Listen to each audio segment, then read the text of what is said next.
ವರದಿಯಲ್ಲಿ ಇರುವಂತಹ ಅಂಶಗಳನ್ನ ದರ್ಶನ್ ಆಗಿರ್ಬೋದು, ಪವಿತ್ರ ಗೌಡ ಆಗಿರ್ಬೋದು, ಇತರೆ ಆರೋಪಿಗಳಿಗೆ ಏನೇನು ಇದೆ ನಿಮ್ಮ ಮೇಲಿನ ಆರೋಪ ಅನ್ನೋದ್ರ ಬಗ್ಗೆ ಕೂಡ ಅಲ್ಲಿ ಮಾಹಿತಿಯನ್ನ ಕೊಡ್ತಾರೆ. ಆ ಸಂದರ್ಭದಲ್ಲಿ ಏನಾಗುತ್ತೆ, ಯಾವ ರೀತಿಯಾಗಿ ಈ ಒಂದು ಪ್ರಕರಣದಲ್ಲಿ ರೇಣುಕಾಸ್ವಾಮಿ ಕೊಲೆ ಪ್ರಕರಣದ ಆರೋಪಿಗಳು ಇದನ್ನು ಒಪ್ಕೊಳ್ತಾರಾ ಇಲ್ವಾ? ಇಷ್ಟೆಲ್ಲ ದೋಷಾರೋಪ ಮಾಡಿದ ಬಳಿಕ ದರ್ಶನ್ ಅವರ ಸ್ಟೇಟ್ಮೆಂಟ್ ಏನು, ದರ್ಶನ್ ಅವರು ಈ ಪ್ರಕರಣದಲ್ಲಿ ನ್ಯಾಯಾಲಯದ ನ್ಯಾಯಾಧೀಶರು ದೋಷಾರೋಪ ಮಾಡಿದಾಗ ಏನು ಹೇಳಿದ್ರು ಅಂತ ನೋಡೋದಾದ್ರೆ, ಸುಳ್ಳೆ ಸಾರ್ ಸುಳ್ಳು ಇದು ಅಂತ ಹೇಳ್ತಾರೆ ದರ್ಶನ್.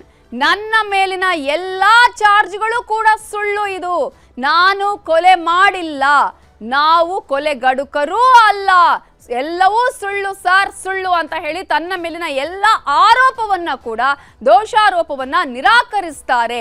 ನನಗೂ ಅದಕ್ಕೂ ಸಂಬಂಧ ಇಲ್ಲ, ನಾವು ಕೊಲೆ ಮಾಡಿಲ್ಲ ಅಂತ ಕೇಳ್ಕೊಳ್ತಾರೆ. ಅಷ್ಟು ಮಾತ್ರ ಅಲ್ಲ, ಲಾಯರ್ ಅನ್ನ ಚೇಂಜ್ ಮಾಡಬೇಕು ನನಗೆ ಅನ್ನುವಂತಹ ಮನವಿಯನ್ನು ಮಾಡ್ಕೊಳ್ತಾರೆ. ದಯವಿಟ್ಟು ಅದಕ್ಕೆ ಕಾಲಾವಕಾಶವನ್ನ ಕೊಡಿ ಅಂತ ಹೇಳಿ ದರ್ಶನ್ ನ್ಯಾಯಾಧೀಶರ ಬಳಿ ಮನವಿಯನ್ನ ಮಾಡಿಕೊಳ್ತಾರೆ. ನಾವು ಕೊಲೆ ಮಾಡಿಲ್ಲ, ನಾವು ಕೊಲೆಗಡುಕರಲ್ಲ ಅಂತ ಹೇಳ್ತಾರೆ.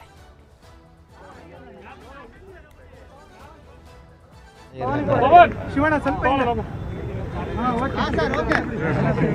ಆಗಲ್ಲ ಬಿಡ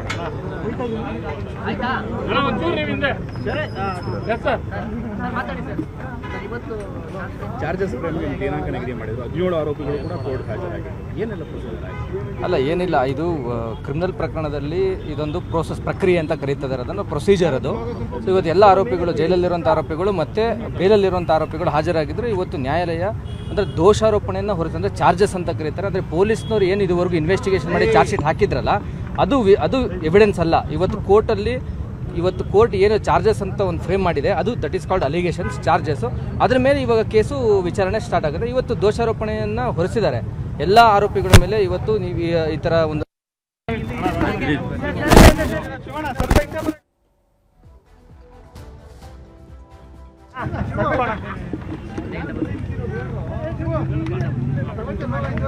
ಇದೆ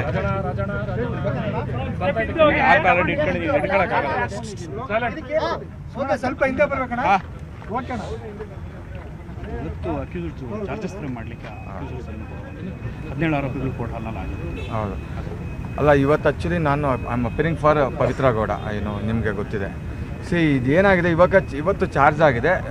ಟ್ರಯಲ್ನ ಡೇಟ್ನ ಫಿಕ್ಸ್ ಮಾಡೋದಕ್ಕೆ ಅಂತ 10/11ಗೆ ಡೇಟ್ ಕೊಟ್ಟಿದ್ದಾರೆ. ಸೊ ಟ್ರಯಲ್ ಯಾವಾಗ ಫಿಕ್ಸ್ ಆಗುತ್ತೋ ನೋಡೋಣ. ಅದಾದಮೇಲೆ ಪ್ರತಿಯೊಂದು ಡೇಟಲ್ಲೂ ವಿಟ್ನೆಸ್ಗಳು ಬರ್ತಾರೆ, ಅದ್ರ ಪರ ಕ್ರಾಸ್ ಎಕ್ಸಾಮಿನೇಷನ್ ನಡೀತಾ ಹೋಗುತ್ತೆ. ನನಗೇನಂದರೆ ಇದೊಂಥರ ಈ ಕೇಸನ್ನು ಒಂಥರ ಸ್ಪೆಷಲಾಗಿ ಟ್ರೀಟ್ ಮಾಡಬಾರ್ದು. ಇದು ಎಲ್ಲ ಕೇಸ್ ಥರನೇ, ಇದು ಒಂದು ನಾರ್ಮಲ್ ಕೇಸ್ ಅಷ್ಟೇ. ಅದೇ ಥರನೇ, ಯಾಕಂದರೆ ಇದೊಂದು ಒಂಥರ ಹೈಪ್ ಆಗಿ ಹೋಗೋದ್ರಿಂದ ಇದೊಂಥರ ಅದನ್ನು ಬೇರೆ ಥರನೇ ಒಂದು ತಗೊಂಡು ಇದೊಂಥರ ಸ್ಪೆಷಲ್ ಕೇಸಾಗಿ ಟ್ರೀಟ್ ಮಾಡಬಾರ್ದು ಅನ್ನೋದು ಒಂದು ಇವತ್ತು ಕೋರ್ಟಲ್ಲಿ ಕೂಡ ನಾವು ಹೇಳಿದ್ದು ಕೂಡ. ಯಾರೂ ಒಪ್ಕೊಂಡಿಲ್ಲ. ಯಾರು ಒಪ್ಕೊಳ್ಳೋ ಪ್ರಶ್ನೆನೇ ಬರೋದಿಲ್ಲ. ಅವ್ರ ಇನ್ವಾಲ್ವ್ಮೆಂಟೇ ಇಲ್ಲ ಅಂತ ಅಂದಾಗ ಒಪ್ಕೊಳ್ಳೋ ಪ್ರಶ್ನೆನೇ ಇಲ್ಲ. ಏನಾಗಿದೆ, ಎಲ್ಲ ಕೇಸಲ್ಲೂ ಪೊಲೀಸ್ನವ್ರು ಇನ್ವೆಸ್ಟಿಗೇಷನ್ ಮಾಡೋದೆಲ್ಲ ರೈಟ್ ಅಂತ ಅರ್ಥ ಅಲ್ಲ. ಈಗ ನೀವೇ ನೋಡ್ದಂಗೆ ಯಾವ ಕೇಸಲ್ಲಿ ತಾನೇ ಚಾರ್ಜ್ ಶೀಟ್ಗಳನ್ನ ಆ ಥರ ಗ್ರಂಥಗಳು ಮಾಡ್ದಂಗೆ ಮಾಡಿದ್ದಾರೆ. ಇದೊಂದು ಕೇಸಲ್ಲಿ ಮಾತ್ರ ಅಷ್ಟು ಪರ್ಟಿಕ್ಯುಲರ್ ಆಗಿ ಒಂಥರ ಮಹಾಭಾರತ, ರಾಮಾಯಣ ಒಂಥರ ಇದನ್ನು ಮಾಡ್ದಂಗೆ ಗ್ರಂಥಗಳು ಮಾಡ್ತಾರಲ್ಲ, ಆ ಥರ ದೊಡ್ಡ ಜನ ಆರೋಪಿಗಳ ಪರವಲ್ಲ ಇವತ್ತೊಂದು ಒಳಗಡೆ ಹೋಗಿ ಮಾತುಕತೆ ಏನು ಅಲ್ಲ, ಏನಿಲ್ಲ, ಒಂದು ಕಲೆಕ್ಟಿವ್ ಆಗಿ ಹೋಗಬೇಕು ಅನ್ನೋದು. ಯಾಕಂದರೆ ಅಲ್ಲಿ ಎಲ್ಲ ಇನ್ನೋಸೆಂಟ್ಸ್ ಇದ್ದಾರೆ. ಅವ್ರಿಗೆ ಇಲ್ಲಿ ಏನು ನಡೆದಿದೆ, ಎಷ್ಟೋ ಜನಕ್ಕೆ ಈ ಕೇಸಲ್ಲಿ 17 ಜನದಲ್ಲಿ ಎಷ್ಟೋ ಜನಕ್ಕೆ ಈ ಕೇಸಲ್ಲಿ ಯಾಕೆ ಅಕ್ಯೂಸ್ ಆಗಿ ಬಂದಿದ್ದೀನಿ ಅನ್ನೋದೇ ಎಷ್ಟೋ ಜನಕ್ಕೆ ಗೊತ್ತಿಲ್ಲ. ಅದು ಮೇಲ್ನೋಟಿಗೆ ಹೆಂಗೆ ಕಾಣುತ್ತೆ ಅಂದರೆ, ಇನ್ವಾಲ್ವ್ಮೆಂಟ್ ಅವ್ರದ್ದು ಇರೋದಕ್ಕೆ ತಾನೇ ಅವರೆಲ್ಲ ಅಕ್ಯೂಸ್ ಬಂದಿದ್ದಾರೆ, ಹಂಗಾರೆ ಪೊಲೀಸ್ನವರೆಲ್ಲ ಹಂಗೆ ಸುಮ್ಮನೆ ಆಗ್ತಾರ ಅಂತ. ಸಮ್ಟೈಮ್ಸ್ ಸುಮ್ಮನೆ ಆಗ್ತಾರೆ. ಅವರು ಪೊಲೀಸ್ನವರು ಕೂಡ ಕೆಲವೊಂದು ಇದರಲ್ಲಿ ಸೇರಿಸಿದ್ದಾರೆ. ಇವಾಗ ದರ್ಶನ್ ಆ ಮಟ್ಟಕ್ಕೆ ಪಾಪ ಅವ್ರನ್ನ ಟಾರ್ಗೆಟ್ ಮಾಡಿ ಇಷ್ಟೆಲ್ಲ ತೊಂದರೆ ಮಾಡೋದು. ಅದರಿಂದಗಳ ಭಾಳ ಬೇರೆ ಬೇರೆ ಮೋಟಿವೇಶನ್ಸ್ಗಳು ಇರ್ತದೆ. ಪೊಲಿಟಿಕಲಿ ಮೋಟಿವೇಶನ್ಸ್ ಇರುತ್ತೆ. ಅವ್ರನ್ನ ಕಂಪ್ಲೀಟ್ಲಿ ಟಾರ್ಗೆಟ್ ಮಾಡಿರ್ತಾರೆ. ಯಾವ ಕೇಸಲ್ಲಿ ತಾನೇ ನೀವೇ ನೋಡ್ದಂಗೆ ಇವತ್ತು ಕರ್ನಾಟಕದಲ್ಲಿ ಎಷ್ಟು ಕೇಸಸ್ಗಳು ಸೆಷನ್ ಕೋರ್ಟಲ್ಲಿ ಬೇಲ್ ಆಗುತ್ತೆ, ಎಷ್ಟು ಕೇಸು ಹೈಕೋರ್ಟ್ ತನಕ ಕಡೆ ಪಕ್ಷ ಪಕ್ಕದಲ್ಲಿರೋ ಹೈಕೋರ್ಟಲ್ಲಿ ಹೋಗಿ ರಿಜೆಕ್ಷನ್ಸ್ಗೆ ಹಾಕೊಳ್ಳಲ್ಲ. ಅಂಥದ್ರಲ್ಲಿ ಇದೊಂದು ಕೇಸನ್ನು ಮಾತ್ರ ಪರ್ಟಿಕ್ಯುಲರ್ ಸುಪ್ರೀಂ ಕೋರ್ಟ್ಗೆ ಹೋಗಿ ರಿಜೆಕ್ಷನ್ ಹಾಕ್ಕೊಂಡು ತುಂಬ ಟಾಪ್ ಮೋಸ್ಟ್ ಲಾಯರ್ನ ಎಂಗೇಜ್ ಮಾಡಿ ಅದಕ್ಕೆ ಗೌರ್ಮೆಂಟ್ ಬೇರ್ ಮಾಡಿ ಇಷ್ಟೆಲ್ಲ ಮಾಡ್ತಾರೆ ಅಂದರೆ, ಸೊ ಈ ಕೇಸಲ್ಲಿ ಒಂಥರ ಸ್ಪೆಷಲ್ ಇಂಟ್ರೆಸ್ಟ್ ಇಟ್ಕೊಂತಾನೆ ಮಾಡ್ತಾ ಇದ್ದಾರೆ.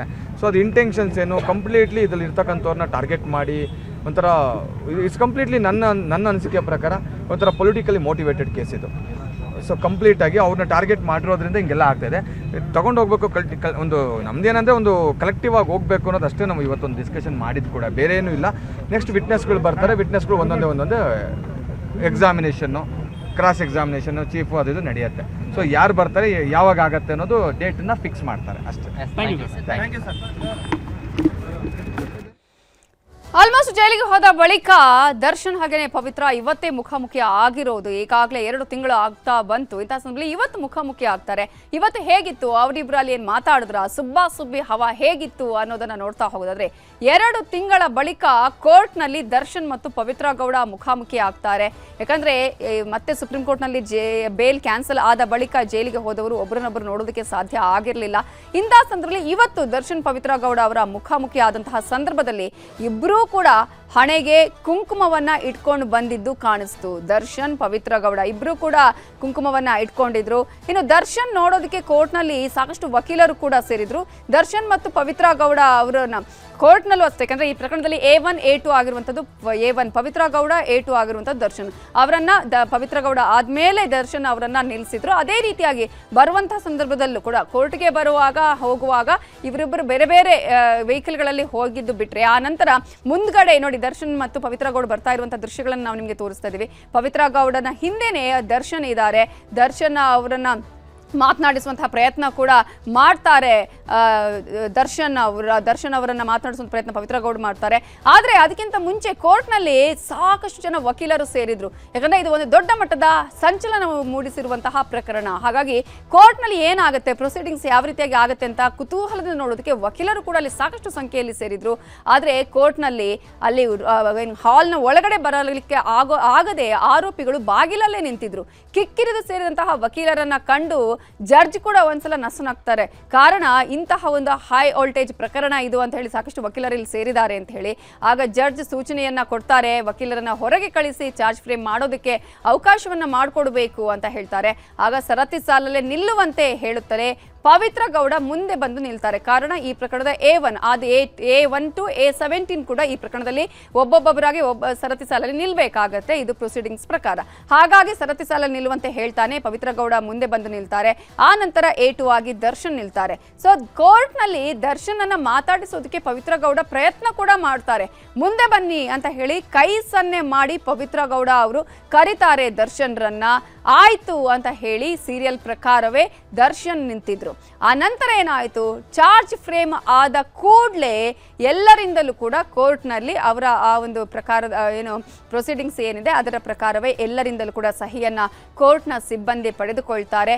ನಂತರ ಪ್ರತ್ಯೇಕ ಕೋರ್ಟ್ನ ಹಾಲ್ನಲ್ಲಿ ವಕೀಲರೊಂದಿಗೆ ಆರೋಪಿಗಳು ಚರ್ಚೆಯನ್ನ ಮಾಡ್ತಾರೆ. ಅದಕ್ಕೆ ಮನವಿಯನ್ನು ಕೂಡ ಮಾಡ್ಕೊಂಡಿರ್ತಾರೆ ವಕೀಲರು, ತಮ್ಮ ಕಕ್ಷಿದಾರರಿಗೆ ಮಾತಾಡೋದಕ್ಕೆ ಅವಕಾಶವನ್ನ ಮಾಡಿಕೊಡ್ಬೇಕು ಅಂತ ಹೇಳಿ ನ್ಯಾಯಾಧೀಶರ ಬಳಿ ಕೇಳಿದಾಗ ನ್ಯಾಯಾಧೀಶರು ಅದಕ್ಕೆ ಒಪ್ಪಿಗೆಯನ್ನ ಕೊಡ್ತಾರೆ. ಈ ಹಿನ್ನೆಲೆಯಲ್ಲಿ ವಕೀಲರ ಜೊತೆ ಆರೋಪಿಗಳು ಪ್ರತ್ಯೇಕವಾಗಿ ಮಾತಾಡ್ತಾರೆ, ಆರೋಪಿಗಳ ಜೊತೆ ಚರ್ಚೆ ಮಾಡ್ತಾರೆ. ಪವಿತ್ರ ಗೌಡ ನೋಡೋದಕ್ಕೆ ಮಗಳು ಕೂಡ ಕೋರ್ಟ್ಗೆ ಬಂದಿರ್ತಾರೆ. ಪವಿತ್ರ ಗೌಡ ತನ್ನ ಮಗಳನ್ನ ನೋಡಿ ಅಲ್ಲಿ ಕಣ್ಣೀರು ಹಾಕಿದಂತಹ ಘಟನೆ ಕೂಡ ನಡೆದಿದೆ.